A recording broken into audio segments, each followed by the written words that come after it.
Hello guys, welcome back to our channel. Episode ആരംഭിക്കുമ്പോൾ കാണിക്കുന്നത് മാറ്റിവെച്ച സ്റ്റെഫിനെ കൈയോടെ പിടികൂടുന്ന കാർത്തിയെയാണ്. മര്യാദയ്ക്ക് സത്യം പറഞ്ഞില്ലെങ്കിൽ നീ വിവരം അറിയുമെന്ന് കാർത്തി പറയുമ്പോൾ വൈശാഖിന്റെ പേര് പറഞ്ഞാലോ എന്ന് അയാള് ആലോചിക്കുകയാണ്. അതേസമയം വൈശാഖ് തന്നെ കാണാൻ വന്നതും സത്യം ആരോടെങ്കിലും പറഞ്ഞിട്ടുണ്ടെങ്കിൽ കൊല്ലുമെന്ന് പറഞ്ഞ് ഭീഷണിപ്പെടുത്തിയതും ഒക്കെ തന്നെ സ്റ്റെഫി ഓർക്കുന്നു. അത് സാർ, എനിക്കൊരു കയ്യബദ്ധം പറ്റിയതാ, സാർ എന്നോട് ക്ഷമിക്കണമെന്ന് അയാൾ പറയുമ്പോൾ കാർത്തി അയാളെ വിശ്വസിച്ച് അവിടെ നിന്ന് പോകുന്നു. നേരം രാത്രിയാകുന്നു. പിന്നീട് കാണിക്കുന്നത് ചെമ്പകമംഗലമാണ്. തുണികളെല്ലാം മടക്കി എടുത്തു വെച്ചുകൊണ്ടിരിക്കുകയാണ് മീനാക്ഷി. അതേസമയം ദേഷ്യത്തോടെ മൈഥിലി അങ്ങോട്ടേക്ക് ചെല്ലുന്നു. എന്റെ നൈറ്റ് ഡ്രസ് എവിടെയെന്ന് മൈഥിലി ചോദിക്കുമ്പോൾ നിന്റെ നൈറ്റ് ഡ്രസ്സോ എനിക്കെങ്ങനെ അറിയാമെന്ന് മീനാക്ഷി പറയുന്നു. നീയല്ലേ എന്റെ നൈറ്റ് ഡ്രസ്സില് ചാണകപ്പൊടിയും മുളകുമെല്ലാം ഉണക്കാനിട്ടതെന്ന് മീനാക്ഷിയോട് മൈഥിലി ചോദിക്കുമ്പോൾ മീനാക്ഷി പറയുകയാണ്, നീയല്ലേ എന്റെ അമ്മയെ ക്യാൻസർ പേഷ്യൻ്റ് ആക്കാൻ നോക്കിയത്, ഞാൻ അങ്ങനെയൊന്നും ചെയ്തിട്ടില്ലെന്ന് മൈഥിലി പറയുമ്പോൾ മീനാക്ഷി പറയുകയാണ്, നീ തന്നെ അത് ചെയ്തതെന്ന് എനിക്ക് നന്നായി തന്നെ അറിയാം. പിന്നെ ഞാനാണ് നിന്റെ നൈറ്റ് ഡ്രസ്സിൽ അതൊക്കെ ഉണക്കാനിട്ടത് എന്നിന്റെ തെളിവ് വല്ലതും നിന്റെ കയ്യിലുണ്ടോ? ഇല്ലല്ലോ. നിന്നോട് സംസാരിച്ച് സംസാരിച്ച് എന്റെ സംസ്കാരം പോലും ഇല്ലാതാകുന്നത് പോലെയാ എനിക്ക് തോന്നുന്നത്. എന്റെ അമ്മയെ ക്യാൻസർ പേഷ്യൻ്റ് ആക്കിയപ്പോൾ മുതൽ ഞാൻ നിനക്ക് ഒരടി ഓങ്ങി വെച്ചിരിക്കുകയായിരുന്നു എന്ന് പറഞ്ഞുകൊണ്ട് മീനാക്ഷി മൈഥിലിയെ തല്ലാനൊരുങ്ങുമ്പോൾ അങ്ങോട്ടേക്ക് കാർത്തി വരികയാണ്. കാർത്തി മീനാക്ഷിയെ പിടിച്ചു മാറ്റുന്നു. എന്താ മീനാക്ഷി ഇതെന്ന് കാർത്തി ചോദിക്കുമ്പോൾ ഇത് മീൻചന്ത, ഇവളുള്ള സ്ഥലമെല്ലാം മീൻചന്ത തന്നെയാ. എന്നാലും എന്റെ കാർത്തിയേട്ടൻ ഇവളെ എവിടെ നിന്ന് കിട്ടിയതാ? ഈ തീവണ്ടിക്ക് തലവെക്കാൻ എങ്ങനെ കാർത്തിയേട്ടന് തോന്നി എന്നൊക്കെ മീനാക്ഷി ചോദിക്കുമ്പോ കാർത്തി പറയുകയാണ്, തീവണ്ടിക്ക് തലവെച്ചെങ്കിലും തല ചിതറാതെ രക്ഷപ്പെട്ടല്ലോ. ഇത് കേൾക്കുന്ന മൈഥിലി മീനാക്ഷി നോക്കി ദേഷ്യത്തോടെ പറയുകയാണ്, ഇവൾ എന്നെ കൊണ്ട് ഒരു കൊലപാതകം ചെയ്യിക്കുമെന്നാ തോന്നുന്നത്. കാർത്തിയേട്ടാ, ഇവളുടെ അഹങ്കാരം കണ്ടില്ലേ? ഇവളെ ഒടിച്ചു മടക്കിയില്ലെങ്കിലേ അത് നമുക്കാണ് ആപത്ത്. തുടർന്ന് മീനാക്ഷിയും കൊണ്ട് കാർത്തി പുറത്തേക്ക് പോകുമ്പോ മൈഥിലി മനസ്സിൽ പറയുകയാണ്, ഇവളുടെ ചോരയും കണ്ണീരും കാണാതെ ഞാൻ ഈ ചെമ്പകമംഗലത്തുനിന്ന് പടിയിറങ്ങില്ല. പിന്നീട് കാണിക്കുന്നത് മീനാക്ഷിയെ സമാധാനിപ്പിക്കുന്ന കാർത്തിയെയാണ്.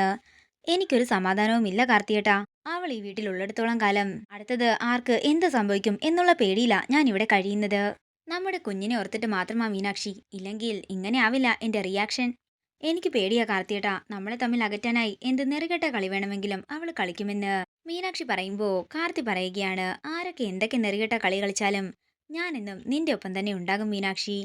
ഇത് കേൾക്കുന്ന മീനാക്ഷി കാർത്തിയെ കെട്ടിപ്പിടിച്ച് കരയുകയാണ്. അങ്ങനെ മീനാക്ഷി കാർത്തിയെ കെട്ടിപ്പിടിക്കുന്നതും കാർത്തി മീനാക്ഷിയെ ഉമ്മ വയ്ക്കുന്നതും ഒക്കെ നോക്കി ദേഷ്യത്തോടെ നിൽക്കുകയാണ് മൈഥിലി. ഇത് കണ്ടുകൊണ്ടുവരുന്ന മാലതി പറയുകയാണ്, നീ ഇങ്ങനെ പല്ലിറുമി നോക്കി നിന്നോ, ഓരോ ദിവസം കൂടുന്തോറും അവരുടെ ബന്ധത്തിന്റെ ശക്തിയെ കൂടിക്കൊണ്ടിരിക്കുകയാണ്. എത്ര ദൃഢമായ ബന്ധമാണെങ്കിലും അത് തകർക്കാനുള്ള പ്ലാനെല്ലാം എന്റെ കയ്യിലുണ്ട്, കുഞ്ഞമ്മായി എന്റെ കൂടെ വാന്ന് പറഞ്ഞ് മൈഥിലി മാലതിയും വിളിച്ചുകൊണ്ട് അകത്തേക്ക് പോകുന്നു. പിന്നീട് കാണിക്കുന്നത് നന്ദിനിയും ജയറാമിനെയുമാണ്. എന്നാലും ചേട്ടാ, ആരായിരിക്കും എന്നോട് ഈ ക്രൂരത ചെയ്തതെന്ന് നന്ദിനി ചോദിക്കുമ്പോൾ ശത്രുക്കളെയൊക്കെ നമുക്കറിയാവുന്നതല്ലേ, പക്ഷേ അതൊന്നും തെളിയിക്കാൻ നമ്മുടെ കയ്യിലിപ്പോ തെളിവുകളില്ലല്ലോ ദേവി. ആരെങ്കിലും എന്നെയായിരുന്നു ഉപദ്രവിച്ചതെങ്കിൽ ഞാനത് ക്ഷമിച്ചേനെ, പക്ഷേ ഒരു ഉറുമ്പിനെ പോലും നോവിക്കാത്ത എന്റെ ദേവിയോട് ഇവർ കാണിച്ചതിന് ഞാൻ എന്താണെങ്കിലും പകരം ചോദിച്ചിരിക്കും. ഇനിയുള്ള കാലമെങ്കിലും എന്റെ ദേവിയോടത്ത് എനിക്ക് സ്നേഹത്തോടെ ജീവിക്കണമെന്ന് പറഞ്ഞ് നന്ദിനിയെ ചേർത്ത് പിടിക്കുകയാണ് ജയറാമൻ.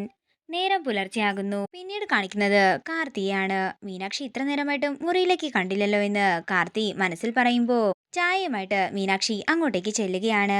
ചായ കൊടുത്ത് മീനാക്ഷി പോകാനൊരുങ്ങുമ്പോ മീനാക്ഷിയെ അവിടെ പിടിച്ചു നിർത്തുകയാണ് കാർത്തി. എന്റെ മീനാക്ഷി, കുറച്ചുനേരം എന്റെ അടുത്ത് നിന്നിട്ട് നീ പോയാ മതി.